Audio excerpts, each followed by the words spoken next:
Hey guys, what's up? It's your girl Betha, and I'm back again with another video. So today, promised, fulfilled. We're going to do a story time. Story time. Alright. So let's get it rolling. So it all started as a renal patient when, not when I was in high school, but the whole story started when I was in high school. In high school, I was always falling sick. I was always collapsing, and I was always being rushed to the hospital. And anytime I was being rushed to the hospital, they said I was anemic. Every day I'm anemic. To the extent that one day, without my conscience, without my knowledge, they did a pregnancy test. Oh my god, they thought I was pregnant. How cute. And then it came out negative. I wasn't pregnant.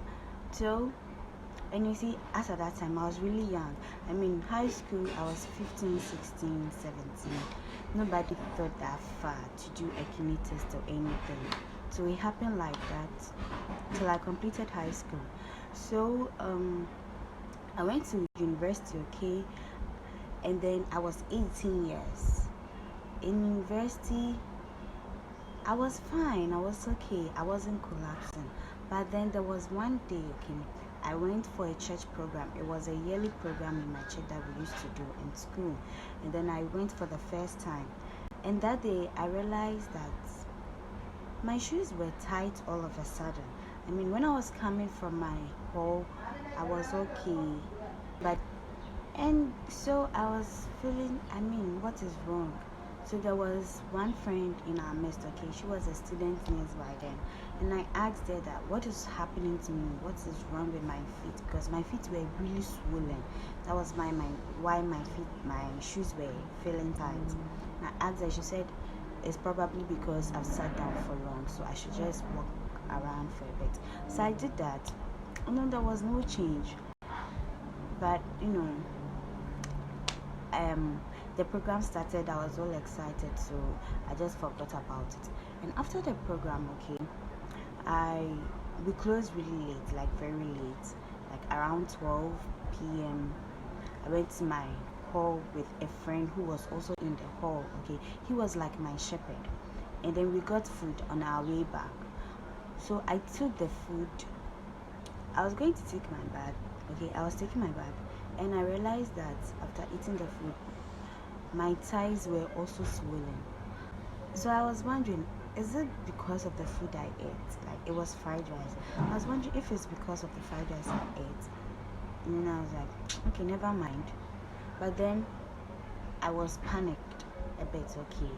I was panicked, so I showed it to my roommate, and then she said I should limit my salt intake. I said okay, so I did that.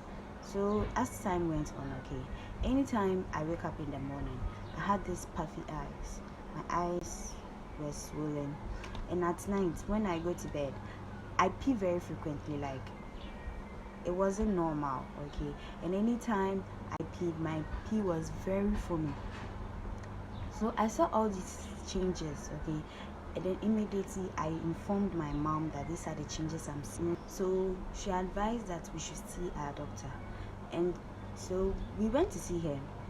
She being a medical practitioner, telling her all these changes that I've seen. Before we saw her, before you see a doctor, they check your vitals. Vitals is like your temperature, your blood pressure, your weight, and all that together is called vitals. And then they realized my blood pressure was very high, like the figure was very high. So when we saw the doctor, looking at the blood pressure and telling her all the changes that I was seeing, she quickly wrote a kidney test for us to go and do. So while I was waiting for the test, I used to go for checkups. And during all that time, because of the checkups, I was missing classes. So I had this Spanish tea, which I was very close to. He was very good to me. So he organized a makeup class for me so that I can catch up with my other colleagues. like what I've missed. So while I was in the class, before I went to the class, I was fine that morning. While I was in the class, my French TA also came in. Already I had missed my French IA, okay. So when he came in, I told him that I had missed my French IA, so what do I do? And then he was like, no problem, I should just put down my student ID number and then my name. While I was doing that, I just took the pen, paper, I was gone again. So when I gained consciousness, okay, I was in the student clinic. Apparently, it was my Spanish TA who rushed me there. So I think they had already taken samples already, okay, so they saw the results. And before that, okay, I had gotten the result from the one that the doctor requested, which I knew that I had a kidney problem. Okay, so this was it. She told me when the results came, the doctor told me that my kidneys are failing. I was bummed, like, but I didn't cry. Surprisingly, I took it cool. But she said my kidneys are failing. She didn't say they failed, so I felt like at least there is hope. So I knew about it, and then she had written a referral letter for me to Kolebu Teaching Hospital before the incident in school happened. So when I was back to that place, okay, when I was there at the students' clinic and they had taken their samples and the tests, they told me this is what they've seen. And I told them, yeah, I'm aware of it, and I'm supposed to go to Kolebu Teaching Hospital because I've been referred there. Yeah, so but they didn't want to leave me, okay, so they advised that they take me to the main university hospital, okay. So I went with my Spanish TA and then one nurse, and then they took me to emergency ward, observed me for some time. I was fine, and then they later took me to the ward. In the ward, they also took their sample, did their own test, and then the same results came out. And so I told them, yes, this is what the doctor, I've already seen the doctor, and then I'm supposed to go to Kolebu Teaching Hospital like the following Monday. But then they didn't want to discharge me, okay. They still wanted to observe me. So I was there for like a week. I was getting bored because I was fine and I was just there being observed. Finally on Saturday, they discharged me, okay, and then I went home. So the following Monday, I went to Kolebu with my mom and then my elder brother, and then there I saw the doctor, and so we showed him the results and then also the referral letter, and then he also requested for his own lab test. So he gave us the request, and then we went to do the labs, and then we were to see him the following Monday again. So the following Monday we came, and then we had the results in our hands. He opened it, and that was that was where so he opened it. He was like, this is no good. He said the results were very bad. My creatinine level is very high. My kidneys, both kidneys, are not working, and they diagnosed me with an end-stage chronic kidney disease. You see the stages, okay? We have stage 1, stage 2, stage 3, stage 4, stage 5. Mine was stage 5. End stage. That was the moment. And they said they don't let me go home because if I go home, they are scared of what might happen. That was the moment. I just broke down. I started crying. Uncontrollable tears. I was all over. Like, you can't calm me down. The nurses were trying to console me, the doctors. Then my mom just also started crying. She couldn't watch her daughter go through this. It was something else. And they said they had to discharge and admit me. was very sad because at that time it was 2 weeks to examination.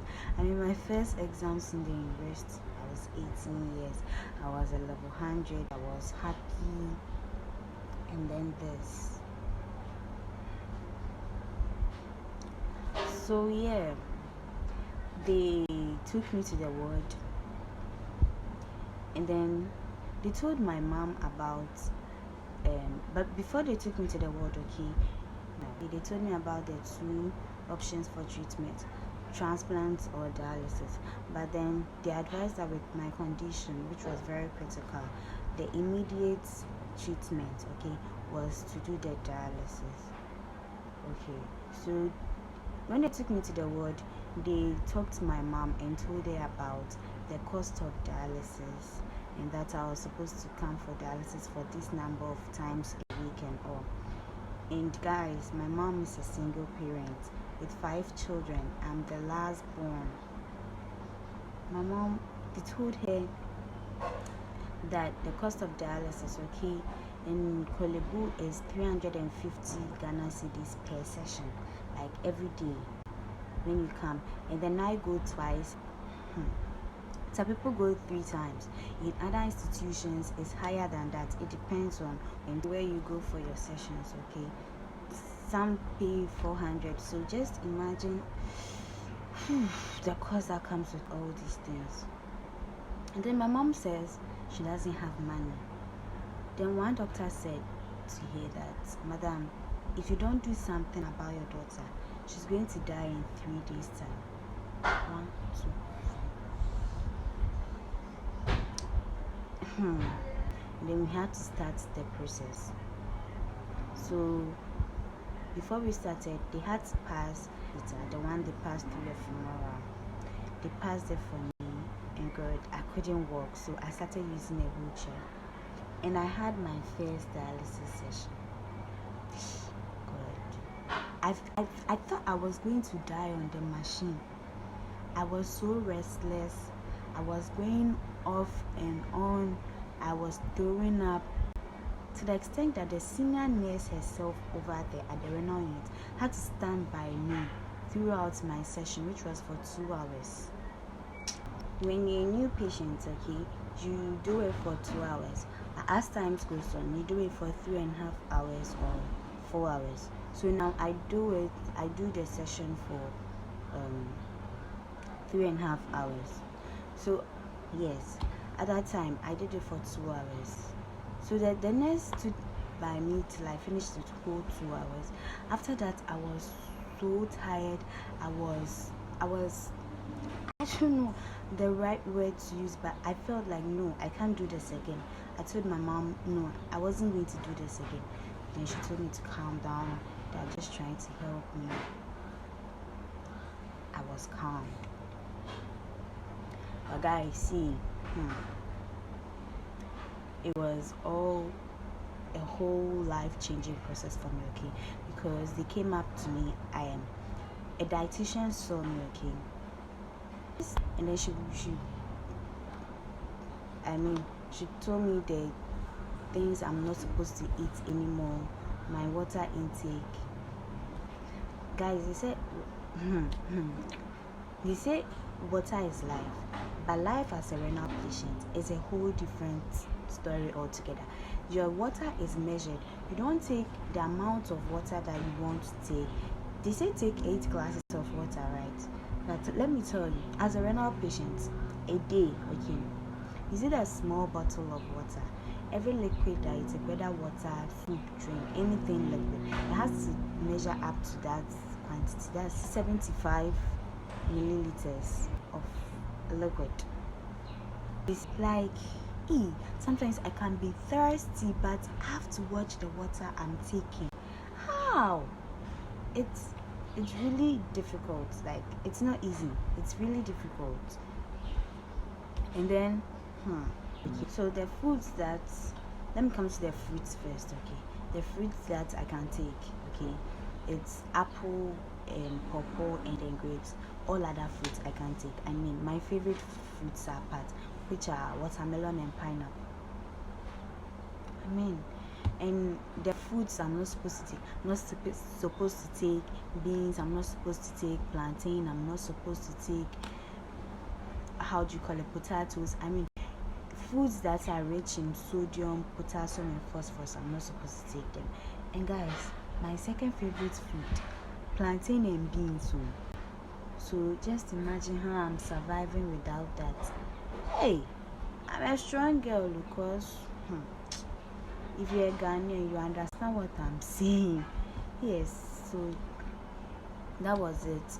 So I was having my sessions. I was admitted in Kolibu for a month or two. So when I was being discharged, okay, see, I told you that the temporal, you can't take, I mean, it can easily be removed. So I couldn't take it home. So they had to fix the neckline for me, the permanent cut, the central venous catheter. So that one was fixed. In the procedure room, I started crying. I was sad. Why me? I'm too young for this. Because I was 18 when I was diagnosed with the renal problem. I was 18. The next day told me, don't worry, there is someone here who is younger than you, 5 years. I was like, huh? 5 years? And I'm 18.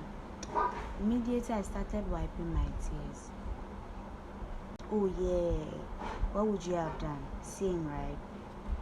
Life is so unfair, but this is life. I mean, what can we do? Because of all these unfortunate, aspects of my life, I'm in 200. I'm supposed to be in 300 because of all this, okay? So you guys, watch out for part 2. Yeah. Suspense, right? Don't miss it for anything, okay? Thank you for watching. Thank you for the support so far. Like, I'm always thanking because I'm so grateful. Don't forget to like, to subscribe, and turn on your notification button. I'll be right back on your screens, okay? Love you. Bye.